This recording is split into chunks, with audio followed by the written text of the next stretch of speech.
हम अपने सनातन संस्कृति का प्रचार प्रसारण नहीं करेंगे तो हमारा सनातनी होने का क्या मायने है। सनातन बोर्ड का जिक्र किया आपने अभी, इसको लेकर लगातार धर्म संसद भी हमें देखने को मिल रही हैं।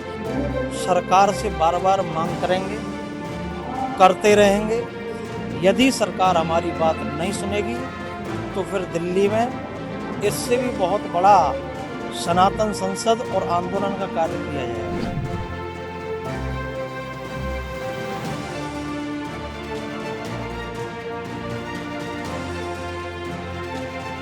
और विनम्रता से भी करेंगे। हमारे यहाँ 4 नीति है, साम दाम दंड भेद।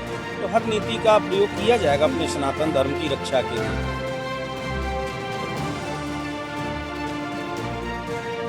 और दूसरे किसी समुदाय के प्रति हम एक भी शब्द बोल दें, कोई मोहम्मद के प्रति बोल दे, कोई ईसा के प्रति बोल दे, तो कितना बड़ा हंगामा हो जाता है देश में। तो यही जागरूकता।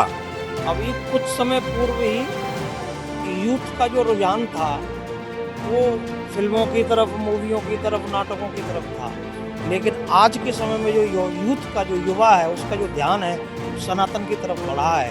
इससे बहुत बड़ा फर्क पड़ा है और आने वाले 1-2 साल में आप देख लेना सनातन की बहुत बड़ी जय जयकार पूरे भारतवर्ष में होने वाली है। कहीं कोई दूसरे धर्म पर उंगली उठाता है तो वहाँ एक छोटा से छोटा बच्चा खड़ा हो जाता है, लेकिन हमारे जो सनातन धर्म में पढ़ने वाले बच्चे हैं वो आज धर्म से विमुख हो रहे हैं, तो उनकी जागृति हो।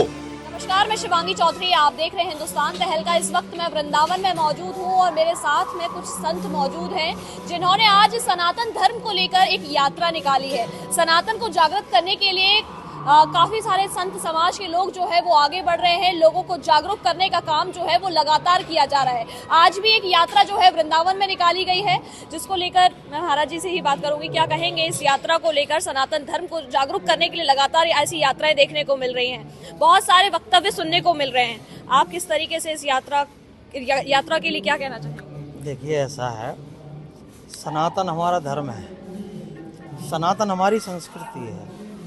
हम अपने सनातन संस्कृति का प्रचार प्रसारण नहीं करेंगे तो हमारा सनातनी होने का क्या मायने है। इसलिए अभी कुछ दिन पूर्व एक बड़ी घटना घटी बालाजी के मंदिर में। वहाँ घटना घटी कि वहाँ ठाकुर जी के प्रसाद में कुछ मिला दिया गया और उस चीज़ का तो हम नाम लेना भी अपराध समझते हैं। इसीलिए आज ये गोष्ठी है कि जो हमारे सनातन धर्म में कुछ लोगों के द्वारा कुकृत्य किए जा रहे हैं, उन सभी को कैसे दूर किया जाए। इसीलिए यहाँ बड़े बड़े महापुरुषों को बुलाया गया है, उनके विचार रखे जा रहे हैं और उन सबके विचार लेके, उन सबके हस्ताक्षर लेकर ये हम भारत सरकार को, उत्तर प्रदेश सरकार को विज्ञापन भेज रहे हैं कि एक किसी बोर्ड का, या तो सनातन बोर्ड हो या कोई भी हमारे लिए सनातन के लिए ऐसा कोई कानून या बोर्ड बनाया जाए जिससे हम अपने सनातन संस्कृति की रक्षा कर सकते हैं। सनातन बोर्ड का जिक्र किया आपने अभी, इसको लेकर लगातार धर्म संसद भी हमें देखने को मिल रही हैं। क्या लगता है कि सनातन बोर्ड का जिस तरीके से मांग लगातार जारी है, क्या इसका गठन हो पाएगा? देखिए, 16 नवंबर को कार्यक्रम दिल्ली में हुआ था जिसकी अध्यक्षता देवकीनंदन ठाकुर जी कर रहे थे। उसमें हम सभी महापुरुषों का सहयोग था, उसमें ऐसा नहीं है, हम भी गए थे उस प्रोग्राम में। सरकार से बार बार मांग करेंगे, करते रहेंगे जब तक सरकार हमारी मांग को स्वीकार नहीं करेगी। अभी तो केवल हम संसद का कार्य कर रहे हैं, सनातन संसद का। यदि सरकार हमारी बात नहीं सुनेगी तो फिर दिल्ली में इससे भी बहुत बड़ा सनातन संसद और आंदोलन का कार्य किया जाएगा। यानी दिल्ली से ही शुरुआत करके और दिल्ली में ही आप इसका आगे का काम करेंगे? जब दरबार दिल्ली में ही लगाया तो दिल्ली में ही होगा ना सब कार्य। महाराज जी क्या कहना चाहेंगे? देखिए, सनातन संस्कृति हमारी प्राचीन धरोहर है और इसकी रक्षा करना हम सभी सनातनियों का कर्तव्य है। जिस विधि से भी इसकी रक्षा हो सकेगी हम उस विधि से करेंगे और विनम्रता से भी करेंगे। हमारे यहाँ 4 नीति है, साम दाम दंड भेद। तो हर नीति का प्रयोग किया जाएगा अपने सनातन धर्म की रक्षा के लिए। हम विद्वान ब्राह्मण शास्त्र का भी अध्ययन करते हैं, तो हमारे गुरुकुलों में हमें शस्त्र भी सिखाए जाते हैं। जहाँ तक प्रयास रहता है कि शांति से शास्त्र के बताए गए मार्ग पर चलकर ही हम अपने धर्म की रक्षा करें तो अति उत्तम है। लेकिन जब कभी संस्कृति पर आँच आती है तो फिर कोई भी विद्वान शस्त्र उठाने में भी देर नहीं करेगा।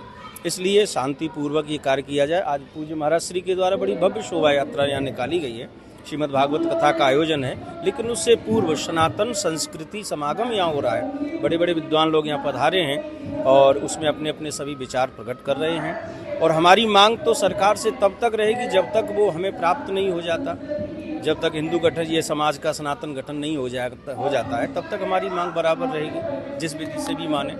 सनातन धर्म की बात आती है तो मथुरा, काशी, अयोध्या नाम का जिक्र हमेशा किया जाता है। आज मथुरा में इस वक्त मौजूद हैं, आज यात्रा भी निकाली है, क्या एक मैसेज मथुरा वासियों के लिए रहेगा? सनातन क्या है? एक जीवन पद्धति है। हमको कैसे आगे जीना है, समाज के लिए हम क्या क्या कर सकते हैं। सनातन हमेशा हमको जोड़ने का काम सिखाता है, तोड़ने का काम नहीं सिखाता है। तो हमारा उद्देश्य किसी भी समुदाय का विरोध करना नहीं है, अपितु तो अपने सनातन को हम कैसे आगे बढ़ाएं, हमारे आने वाली पीढ़ी के ऊपर क्या उसका संस्कार पड़ेगा। क्योंकि जब हम अभी से जागरूक नहीं होंगे तो आने वाले भविष्य में हमारे बच्चे जो आज रामकृष्ण को नहीं जान रहे हैं, कॉन्वेंट स्कूल में जो शिक्षा ग्रहण करते हैं, तो हमारे संस्कृति जो है इसी को सनातन बोलते हैं। यानी जीवन जीने की जो पद्धति है, जो शैली है, जो हमारे महापुरुषों ने बताई, आदिकाल में ऋषि मुनियों ने जो बताई, तो उस पद्धति को हम लोग भूलते चले जा रहे हैं। हमारे बच्चे आज जो अपने ही धर्म से विमुख होते चले जा रहे हैं। अगर कहीं कोई दूसरे धर्म पर उंगली उठाता है तो वहाँ एक छोटा से छोटा बच्चा खड़ा हो जाता है। लेकिन हमारे जो सनातन धर्म में पढ़ने वाले बच्चे हैं वो आज धर्म से विमुख हो रहे हैं, तो उनकी जागृति हो। और हम समाज को एक सूत्र में बांधना चाहते हैं। और हमारे अभी महाराज जी ने जो कहा, ये आंदोलन क्या है कि आपने जो अभी प्रश्न किया था कि क्या ये ऐसे चलता रहेगा, तो मैंने कहा ये सतत प्रतिक्रिया है। जिस प्रकार से राम जन्मभूमि का आंदोलन कोई 1-2 दिन का नहीं था, 500 वर्ष के बाद में जब हमको सफलता मिली, तो कहते हैं कि कार्य के पीछे पड़ जाएं तो निश्चित जो है बड़े से बड़े शासक को भी झुकना पड़ता है। तो इस समय भगवान की बड़ी कृपा है कि जो हमारे देश के शासक हैं, प्रधानमंत्री जी, वो धर्म के प्रति बहुत जागरूक हैं। तो और जागरूक हों तो जिस प्रकार से सनातन धर्म के माध्यम से जन जन की सेवा होती है, तो यही उद्देश्य को लेकर के ये सम्मेलन रखा गया है। और अपने सनातन धर्म का प्रचार प्रसार कैसे हो, क्योंकि एक परंपरा शुरू से है कि धर्म धारण करने का केवल विषय नहीं है, धर्म हम कैसे जिएं केवल सुनने का विषय नहीं है। तो यही पद्धति हमारे बच्चों में संस्कार जागृत हों और हमारे धर्म की उन्नति हो, हमारे धर्म पर कोई उंगली ना उठाए। आज जैसे कोई भी समाज का व्यक्ति होता है तो हमारे हनुमान जी में लात मार के चला गया, हमारे शंकर भगवान की निंदा करके चला गया, तो हम लोग विरोध नहीं कर पाते। और दूसरे किसी समुदाय के प्रति हम एक भी शब्द बोल दें, कोई मोहम्मद के प्रति बोल दे, कोई ईसा के प्रति बोल दे, तो कितना बड़ा हंगामा हो जाता देश में। तो यही जागरूकता। अब इसको चाहे हम आक्रामकता बोलें या अपने धर्म के प्रति जागरूकता बोलें, आप उसको किसी भी तरीका से समझ सकते हैं। तो यही हमको चाहिए कि हमारे धर्म के प्रति कोई उंगली उठाने वाला न हो। इन्होंने जो बात कही, मैं आपसे इस चीज़ पर एक सवाल करना चाहूँगी। एक तरफ कहा जा रहा था कि वक्फ बोर्ड बनाम सनातन बोर्ड की मांग लगातार जारी है, लेकिन वहीं कुछ संत ऐसे भी हैं जो ये कह रहे हैं कि अगर वक्फ बोर्ड खत्म हो जाता है तो सनातन बोर्ड की मांग जो है वो खत्म कर दी जाएगी। ऐसा, इस चीज़ पर आपके क्या विचार हैं? देखिए, ऐसा है,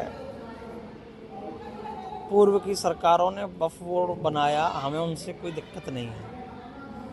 कोई सा भी बोर्ड बनाओ, कैसा भी बोर्ड बनाओ, हमें किसी से कोई प्रॉब्लम नहीं है। अब जो उनके लिए वक्फ बोर्ड बनाया है तो हमारे लिए सनातन बोर्ड बना के दे दो, तो प्रॉब्लम ही खत्म हो जाएगी। कहने का मतलब ये है कि हमारी तरफ से सरकार वक्फ बोर्ड खत्म करे या ना करे वो सरकार का विषय है, हमारा नहीं है। हमारा विषय ये है कि जैसे वक्फ बोर्ड बना है ऐसे ही सनातन बोर्ड बना के सनातनियों को दे दो, जिससे हम अपने आने वाली पीढ़ी की रक्षा कर सकें। आज हम तो सुरक्षित हैं, लेकिन जो हमारी आने वाली पीढ़ी है वो उसके लिए बहुत बड़ा खतरा है। इसीलिए हम ये जगह जगह सनातन सम्मेलन करके लोगों में जागृति उत्पन्न कर रहे हैं, बस यही हमारा उद्देश्य। आगे की पीढ़ी की बात आपने करी, एक सवाल और मुझे दे दिया आपने। कल गोविंदानंद महाराज यहाँ पर आए थे, श्री कृष्ण जन्मभूमि, 14 साल के वनवास पे वो निकले हुए हैं रथ यात्रा लेकर के सनातन धर्म के प्रचार प्रसार के लिए। ऐसे एक संत नहीं, तमाम संत हैं जो इस वक्त निकले हुए हैं और प्रचार प्रसार लगातार सनातन धर्म को लेकर किया जा रहा है। क्या लगता है कि इससे आज की जो यूथ है इस पर कोई प्रभाव पड़ रहा है? प्रभाव नहीं, बहुत बड़ा प्रभाव पड़ रहा है, ऐसा नहीं है।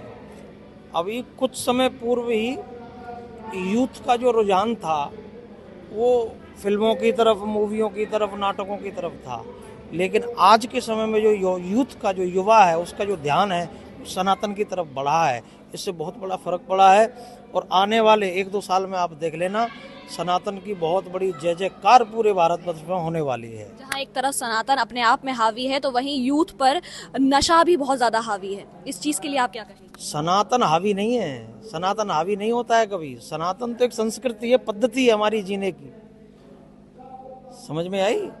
हमारी जो सनातन पद्धति है वो सबको साथ लेके चलने की है, सबको सम्मान देने की है।